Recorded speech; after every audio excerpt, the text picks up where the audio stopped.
Guys welcome to my channel maths mafia.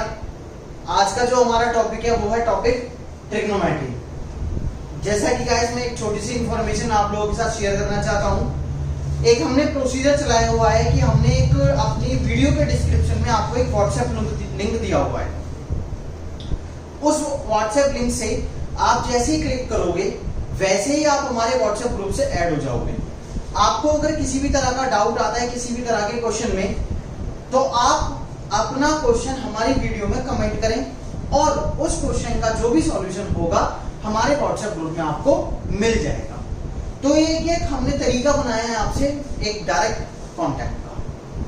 तो आपका ज्यादा टाइम ना लेते हुए मैं अपना आज का टॉपिक स्टार्ट करता हूं और टॉपिक का नाम है ट्रिग्नोमेट्री, चैप्टर नंबर 8। और आज इस पार्ट में मैं आपको बहुत अच्छे से इंट्रोडक्शन देने वाला हूं, जो कि आज आप ट्रिग्नोमेट्री का आज आपका एक ऐसा बेस तैयार होने वाला है जो आप कभी नहीं भूलोगे। ट्रिग्नोमेट्री की अगर हम बात करें, ट्रिग्नोमेट्री है क्या?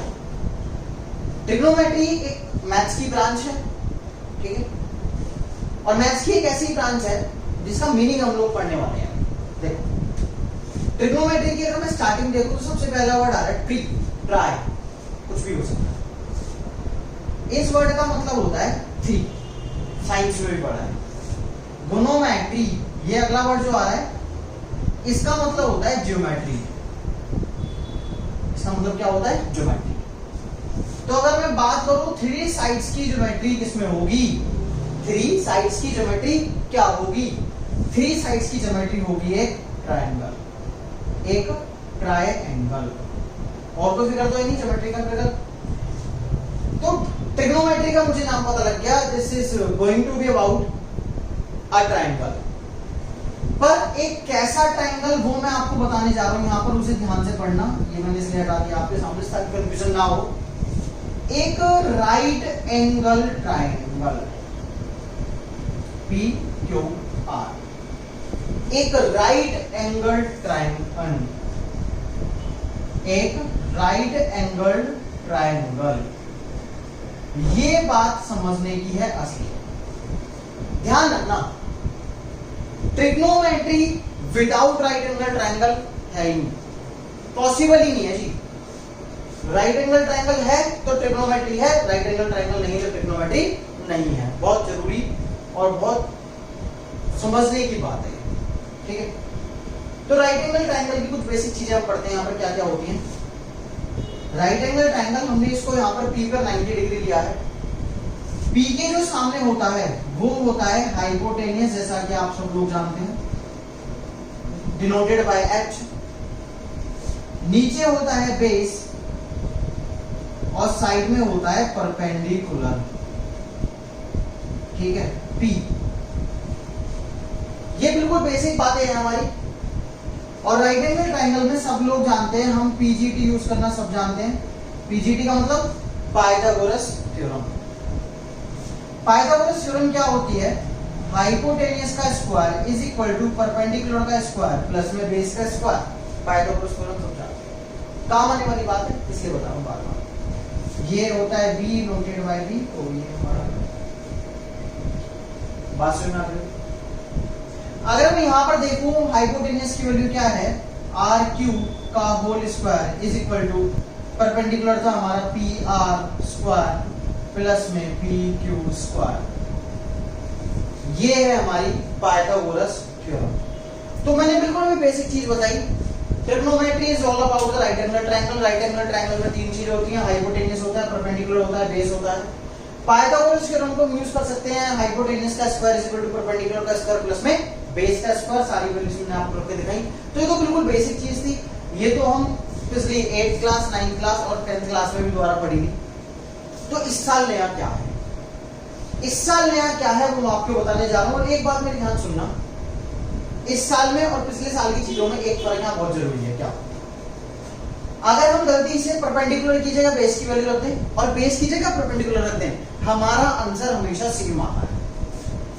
और मेरे हिसाब से आपने जब भी किसी भी टीचर से क्वेश्चन करा होगा, ये थ्योरम समझी होगी, तो आपने कहा होगा कि मैम या सर अगर गलती से हम परपेंडिकुलर की जगह बेस और बेस की जगह परपेंडिकुलर रख दें तो क्या हमारे क्वेश्चन में कोई डिफरेंस आएगा? उन्होंने कहा होगा नहीं, और मैं भी कहूंगा नहीं आएगा। But while using PGT only। जब हम PGT यूज करेंगे तब ये डिफरेंस नहीं आएगा, कोई भी डिफरेंस, जैसा क्वेश्चन है जो आंसर आना था वही आएगा। बट मैं अब बात करने वाला हूं ट्रिग्नोमेट्री के सबसे पहले टॉपिक की, और सबसे पहले टॉपिक का मेरा नाम होगा ट्रिग्नोमेट्रिक रेशियोज। सबसे पहले टॉपिक का मेरा नाम होगा ट्रिग्नोमेट्रिक रेशियो। ट्रिग्नोमेट्रिक रेशियो सबसे पहले टॉपिक का नाम होगा। मैं आपके सामने एक ट्रायंगल ड्रॉ कर लेता हूं, the same triangle P Q R, right angle at Q fix होना चाहिए, राइट एंगल तो होना ही चाहिए, आर पी क्यू किसी पे भी रख लो पर राइट एंगल ट्रायंगल होना चाहिए, पहले बता रखा है। मैं बात कर रहा हूं ट्रिग्नोमेट्रिक रेशियो। तीन चीजें आपके सामने प्रेजेंट है, हाइपोटेनियस, बेस और परपेंडिकुलर। हाइपोटेनियस, बेस और परपेंडिकुलर। अब रेशियो तो कुछ भी हो सकता है, क्या P बाय B का रेशियो हो सकता है, B बाय H का रेशियो हो सकता है, H बाय B का रेशियो हो सकता है, B बाय H का रेशियो, H बाय B का रेशियो, बहुत सारे रेशियो बन सकते हैं, और वो बहुत सारे रेशियो होंगे 6।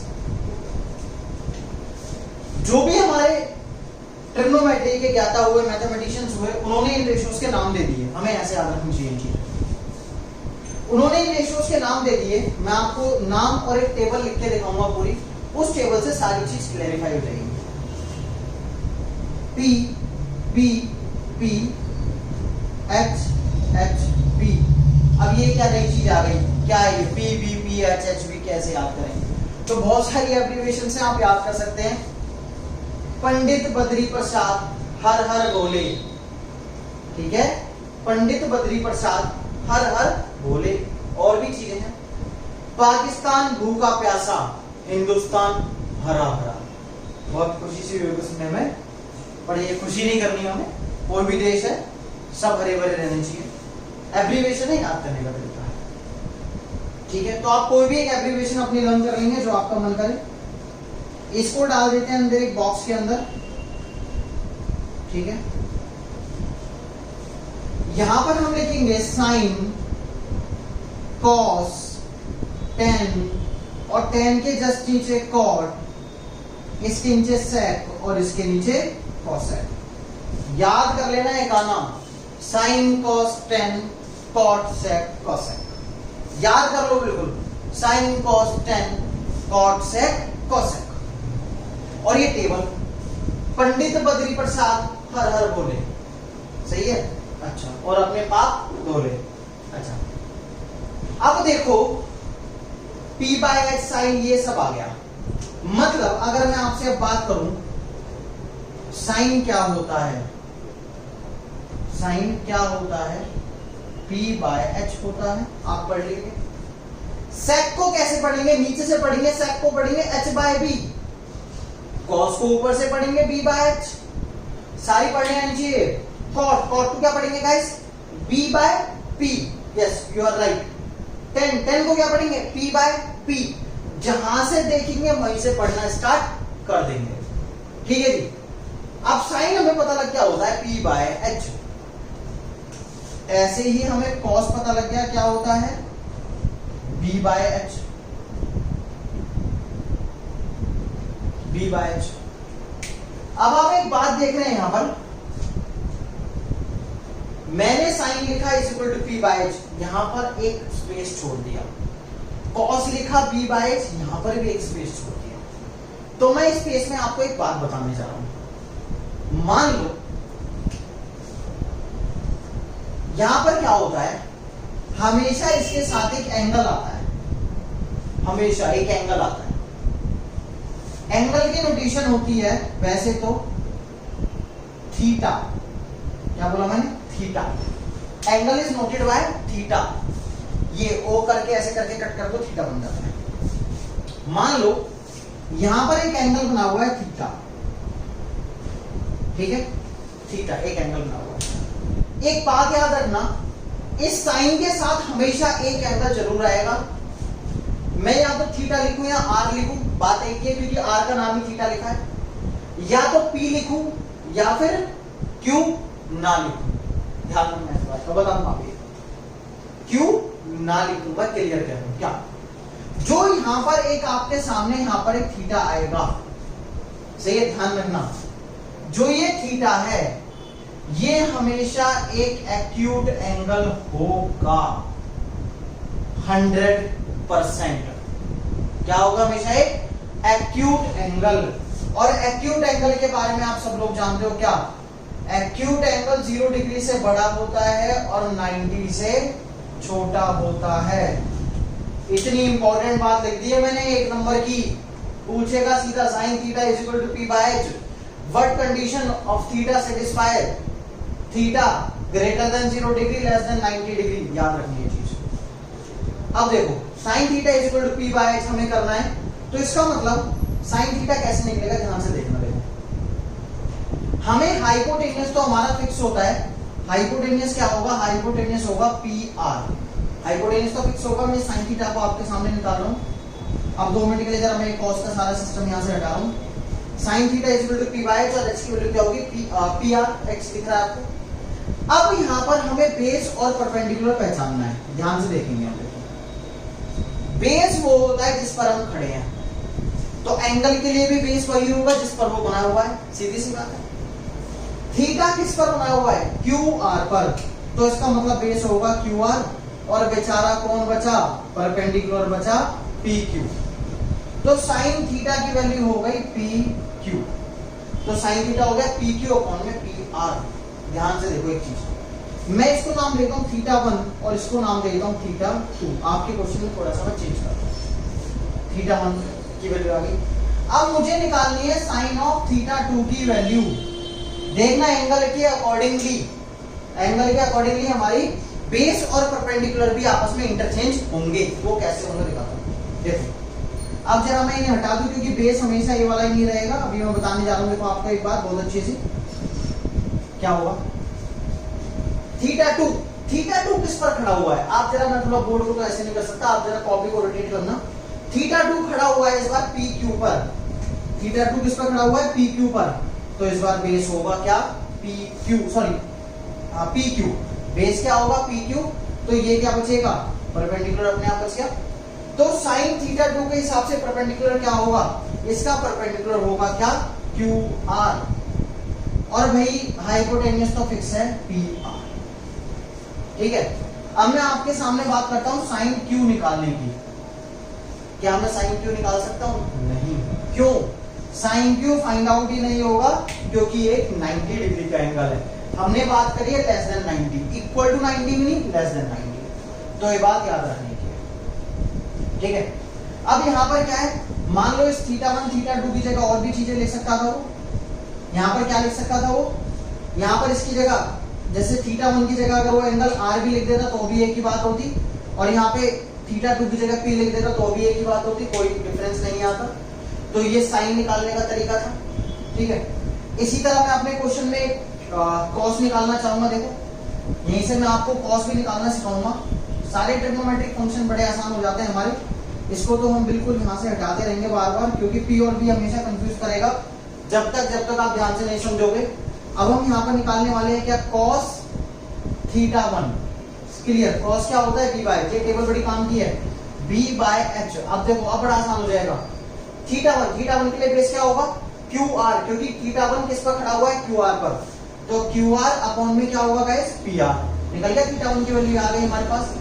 हमसे कोई पूछे कॉस थीटा 2,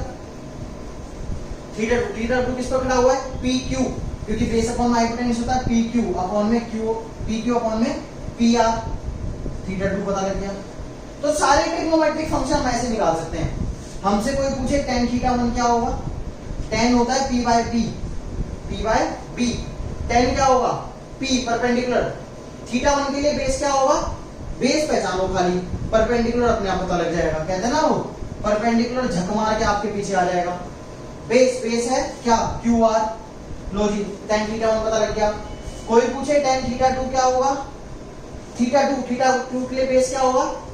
थीटा 2 के लिए जरा मैं यहां से कहता हूं बेस क्या होगा? ये, और परपेंडिकुलर होगा ये, तो ये क्या होगा? क्यू आर अपॉन में पी क्यू। ये है सारा सिस्टम। ये हो गया। अब यहां से मैं आपको एक बार कॉट या कोसेक में से कोई भी एक निकाल के बता देता हूं। ताकि आपको नीचे वाली भी ये पूरी पढ़नी आ जाए अच्छे से। जैसे मैं आपको यहाँ से निकाल के बताता हूँ, सेक की बात करते हैं। सेक थीटा 1, सेक किसके इक्वल होता है? h by B, h by B. देख लो सेक के नीचे h बाय बी नीचे चलेगा। h कितना है? फिक्स है क्या? P R B. थीटा 1 के लिए बेस क्या होगा? Q R. ये हटाएगा मैं, कंफ्यूज ना करें ताकि आपको। क्यू आर ये हो गया सेक थीटा 1 की वैल्यू। सेक थीटा 2 क्या होगा? थीटा सेक होता है बी बाय एच। थीटा 2 के लिए बेस h बाय बी, ये हमने लिख लिया। हाइपोटेन्यूज तो फिक्स है हमारा, क्या होगा? P R. और बेस क्या होगा थीटा 2 के लिए गाइस हमारा? यहाँ पर देख लीजिए पी क्यू, पता लग गया। तो इस तरह से सारे ट्रिग्नोमेट्रिक फंक्शन हम sec theta, cosec theta, cot theta कुछ भी निकाल सकते हैं। बड़ा आसान सा प्रोसेस था ये। तो ये आपको निकालने में, फाइंड आउट भी करने में कोई डाउट आता है तो वीडियो में आकर कमेंट भी करना है। इसके साथ साथ एक और मैं बेसिक चीज बताने जा रहा हूँ, ध्यान सुनना है। देखो ये तो हमारा सिंपल सा काम था, ये सारा ये हटाएगा होगा, ठीक है। ये लिखा रख देते हैं, अच्छा लगता है लिखा हुआ, ठीक है। आगे देखते हैं। देखो हमारे पास जैसे अभी हमने पढ़ा सेक ए, जैसे सॉरी ए नहीं पी पढ़ेंगे यहाँ पर। सेक थीटा 1 पढ़ा था, तो इसको मैं सेक आर भी लिख सकता हूँ थीटा 1 की जगह। तो गाइस कभी भी ये मत सोचना कि ये सेक इंटू आर है, ये नहीं है, नहीं। ये दोनों चीजें आपस में मल्टीप्लाई में नहीं है, ये सप्लीमेंट्री है एक दूसरे की। मैंने कहा कोई भी ट्रिग्नोमेट्रिक रेशियो फंक्शन बिगर किसी एंगल के नहीं आएगा। ये एंगल लिखा हुआ है, ये मल्टीप्लाई नहीं है, पहली बात। दूसरी चीज, मान लो हमसे कोई कहते 15 इंटू सेक आर, सॉरी यहां से अभी इंटू मैंने सीधे लगा दिया, हमें लिखते 15 सेक आर, ऐसे करके लिखते 15 सेक आर। तो क्या होगा ये? इसका मतलब है 15 into sec R, 15 into sec R, इसका मतलब जरूर है, समझना। ये स्टार्टिंग में आ गया तो ये इसमें मल्टीप्लाई में है, अदरवाइज ये आर जो इसके साथ है ये कभी भी इसके साथ मल्टीप्लाई में नहीं है। ये चीज ध्यान रखोगे। बेसिक चीजें बता रहा हूं ताकि आपको कहीं भी ट्रिग्नोमेट्री में दिक्कत नहीं है।